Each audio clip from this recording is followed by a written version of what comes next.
Yeah, okay. This TV is like really loud in the back.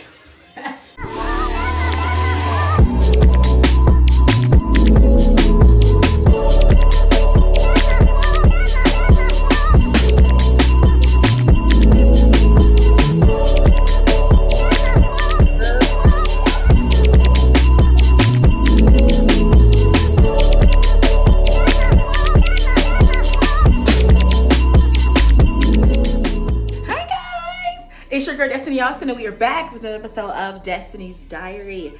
Today, I was sitting in my bed. It's Saturday, June the 10th, and I was sitting in my bed and I just happened to look at my phone and realize that it's June 10th, which means I am 5 days away from my 3-year lock anniversary. Yes, guys, it's been 3 years. I think the last time I did a lock update was on my 1-year anniversary, and I was pregnant with Chase. And yeah, it's been 2 years, 2 years later, guys. It's been a while since I've did an update about that, and we're gonna get into it today. A lot has happened, as you can tell, on Blue, which we did a whole video about, and yeah, we're just a lot longer, a little thicker. Yeah, and they're looking good. But we're gonna vlog it, and we're gonna talk all details, okay? Before we get started, do not forget to hit the like, comment, and subscribe button. It's gonna be down to the right of your screen, and don't forget to hit your notification bell so you get all your updates about every time I post. Okay, guys, let's get into it. Let's get into the details. Okay, guys, so I switched over to my iPad just so I can put it on the stand and talk. Yeah, so 3 years. 3 years ago, June 15th, I made the commitment to lock my hair. And guys, what a journey it has been. But it has been an enjoyable experience. The first year, not so much, just because, you know, when you start, you're in those like the little ones. I did not start with like 2-strand twists or anything. I started with just like the twist coils, and yeah, they were thin. They were, you know, like if you have locks, you know what I'm talking about. But like a lot of times before you get the locks, you have like the big afro, which I had, and I was like, okay, well, my hair is long. I should be able to at least start with my should have some little length or whatever. Yeah, no, no. When I started my locks, they were very thin and very small and very short, and like the hair just like your shrinkage like makes it just like pop into like a little twist. And yeah, I wore braids, I wore wigs, I wore I would like have her do my locks in like styles and stuff, just so that it just didn't feel like they were just like shorting on my hair. Like I need a completed look, and I think I discussed this last time. I need to feel complete when I get dressed, like to go somewhere. I need to feel like, okay, my hair is done, makeup's on, okay. And with the little short things, you know, it makes you feel undone. So I would have my loctician do twists and styles and things on my hair, and it would help me. It helped me get through it. Then I got pregnant, and yeah, once I swole up was when I was really more uncomfortable with it. But the good thing was, by that point, by the time I started swelling up, I was like almost a year in, which is when I did my 1-year anniversary. And yeah, I was a little longer, and I was wearing them out at that point. They had started locking, and they were starting to get a little thicker. So I was more comfortable wearing them out. Then that year, towards the end of 21, we went red. Yep, we went from black to red. He just came in here, y'all, and he might be in and out. Y'all might hear the TV and Bubble Guppy's playing in the back. So, you a mommy's channel? Say hi to the people. So yeah, so we went red, and we went like red. I originally wanted to go burgundy. No. I originally wanted to go burgundy, but we couldn't get the color just right. It ended up being more red than what I wanted, but I ended up loving it. So yeah, I was red from 21 to 23. I only retouched once, and then we just kind of let it wash out and fade out, and ended up turning into like a orangey brown blonde something. Like it was like a little sunset little look. Yeah, and we were red for roughly almost 2 years, from 2021 to 23. So yeah, so roughly 2 years we were red. And then I kind of started thinking about what I wanted to do from there, and we wanted to go blue. Yeah, so I dyed my hair blue in January of this year, 23, January of 23. And it's since I first dyed it, like if you've seen the videos, I'm gonna link all these videos because I did record when I dyed it red and I did record when I dyed it blue. So I'll link all these videos. But yeah, when I first dyed it, it was a lot darker. And obviously, you know, since January, it's June now, we've washed it several times, and then with the sun, and you know, it brightened up. But I actually love the color it's turning into. One thing about me is I'm afraid of color. Like I don't want anything burning off my locks because I love my hair. So I don't want anything burning off my locks. So you know, once I dye it, it's whatever it turns into is what it's gonna be. Like it's fine. We'll embrace like whatever it is. I'm not a big like, okay, back up to touch up my roots. Like no, I'm first of all, I don't dye my hair from my roots anyway. I always like my roots to be black. And we just do the tips color. So, but I don't go back and retouch up the blue or the red. Like, no, I'm not doing that. So we'll leave this. And then as it washes and fades out, I'm feeling like my next color is probably gonna be like a purple. So I'm feeling like I want like a purple, maybe like it'll wash into like a pink, something like that. But yeah, I don't know yet. But right now we're blue and we like it. Yeah. As far as my locticianist, I started off with her name was Nicole. She's the one who started my locks, and I was rocking with her until she decided she no longer wanted to do hair anymore. And my mom and I found a new salon, and it's called Locs salon. It's in Donaldson, Tennessee. They are excellent and amazing, and I love them. And my locticianist, her name is Jordan. Yeah, and I'll have her information like at the bottom of the screen. So if you want to call her, if you're in Nashville, she's great.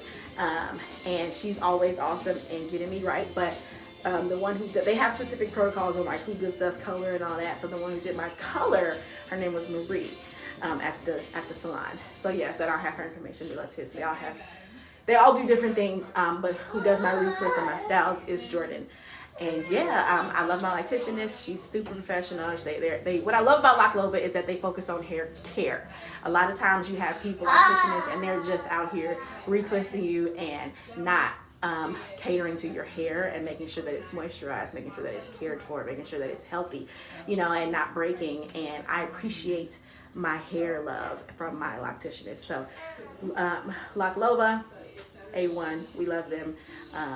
Look them up. What I've enjoyed most about my loc journey, what I would say is I feel like everybody on the loc journey says, you know, oh, we love the journey, and it's just a journey of self-love, and there are truths to that for me. Yes, you know, I do. In the very beginning, I definitely had to adjust my mind and how I thought about beauty. And I did not see myself as cute. It was very hard. It was an adjustment for me to get dressed and like be like, okay, I look okay. Like it's okay. It took me a minute. Like it was a while because I'm used to hair around my face. But as they've gotten longer, and you know, I've got hair around my face, especially when she was able to put it up in a bun. Once it got long enough and she was able to put it up, like, oh, you couldn't tell me nothing at that point. But then you kind of revert back because now you've got the hair around your face. So yeah, so you know, the journey of it does take you through the stage where you have to learn how to love yourself even when you don't feel the prettiest, because you don't have the hair around your face. But once you get the hair around your face, because it does grow, then you know, you kind of revert back to those old standards. So for me, what it's just taught me is to just love whatever stage you're in. I love my hair long. I didn't love it short, but I had to learn how to love it short because I couldn't make it grow. I had to just go through the process. So I had to learn to love whatever stage of life I'm in. And that just speaks true to even my personal life and my life with my marriage, with my children.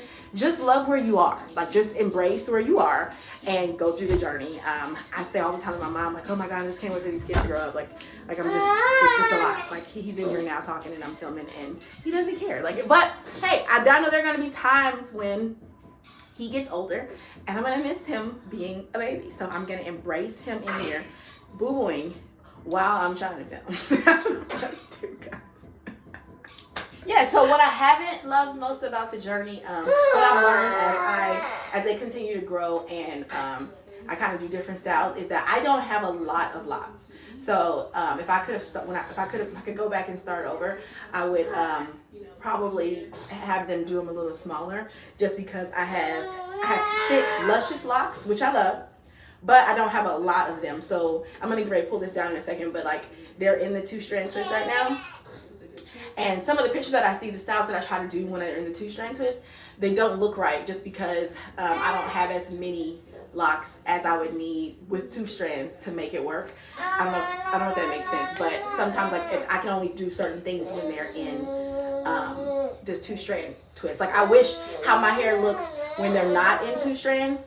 I wish I had that many 2-strand twists when they were like, wrapped together. I don't know if that's making sense, but so sometimes they can look kind of thin. We'll just take it. Okay.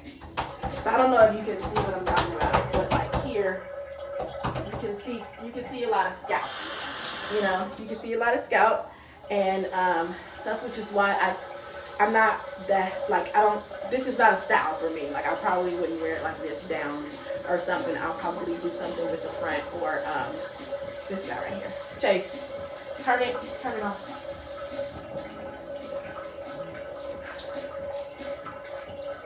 We're embracing.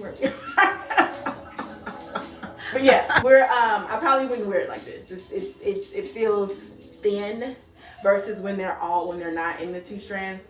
I have a head full of locks, and they're like lusciously beautiful locks. So yeah, that's probably about the only thing that I don't really like about my locks. If I had to say something, it's not a big deal, but yeah, that probably would be about the only thing that I don't like. It's just I wish I had a little bit more. Now that I know, but I did not know what I was gonna be looking for when or what I was gonna want when I first got them. So I kind of showed her a picture, and then she gave me what I wanted, which is how they look now without the 2 strands.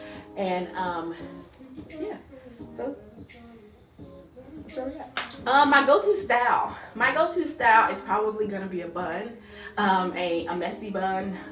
When I have them like this, you saw how quick I just threw this up. It was like literally nothing. I throw this up in a ponytail like this and roll, and my hair stays like this all week.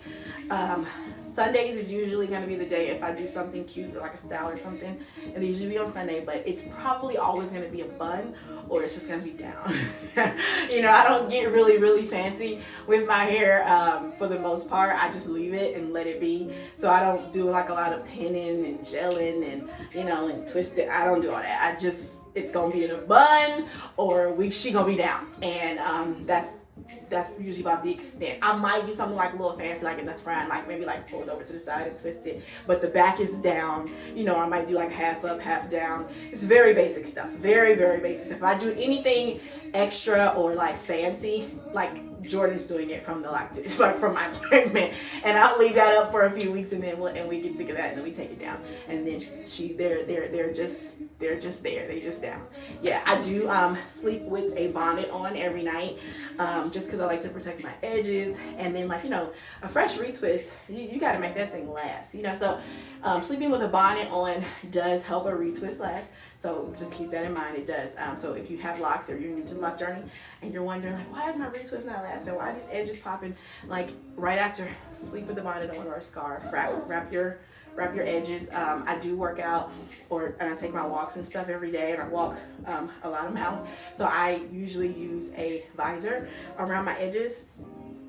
Which is it works as a twofold thing. I usually like have it like right around here, and it helps hold the edges down, and while it also obviously blocks from the sun, it also makes my neighbors leave me alone while I'm on, because I don't want to talk. But yeah, it helps keeps the edges down. So yeah, so just try to keep those little things in mind, and yeah. Okay guys, yeah, so we're gonna go ahead and wrap this up because he's not gonna let me be great today and film this video. But I just wanted to pop on here really quick and say I am 3 years locked. Whoop whoop! She made it, and she's happy, and she loves her locks. We love it. We love it. My mommy is gonna be 3 years locked next month. Yeah, and we both go to the same locticianist. My grandmother's lock. She's going to her 3 year this year in September. Yeah, and we are all just on the lock journey, and we love it. So if you're thinking about it, if you want to aspire to have locks, if you keep looking at somebody and saying, oh, I want to, just do it. Because the longer you're waiting to do it, the longer you could be getting to the place where they're at the length that you want them to be. That was my thing. If I'd spent 2 years like, oh, I wish my locks could be so much longer by now for the 2 years that I wasted not getting them. So I say go ahead and start. But yeah, guys, we're gonna wrap this video up. Thank you all so much for watching. Moms, always remember that your kids appreciate you for everything that you do. And a woman who fears the Lord, her kids will rise up and call her blessed. Thanks so much, guys, for watching. Happy Lock Mercy. Bye.